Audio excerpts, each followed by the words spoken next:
বছর পরে দেখুন ওকে জেলের ভাত খেতে হচ্ছে।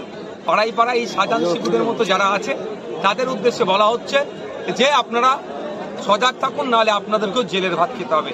যে অন্যায় হচ্ছে, অন্যের জমি নিয়ে নেওয়া, অন্যের জায়গা দখল করে নেওয়া, প্রকল্পের নামে যে সমস্ত টাকা পয়সাগুলো আছে লুট হয়েছে, যারা করছেন তাদেরকে আইনের মাধ্যমে বিচার করা হবে। আগামী লোকসভা নির্বাচনে আপনারা কি এজেন্ডা থাকছে আপনাদের? দেখুন, আমাদের তো মূল লক্ষ্য হচ্ছে দুর্নীতিমুক্ত সমাজ ব্যবস্থা।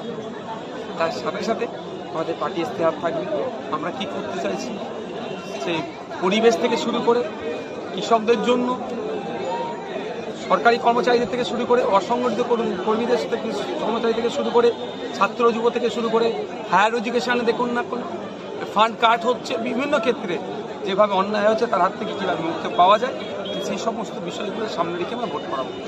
রাজভবনে মমতা মোদী বৈঠক, কি বলবেন আপনি? দেশের প্রধানমন্ত্রী, রাজ্যের মুখ্যমন্ত্রী হিসাবে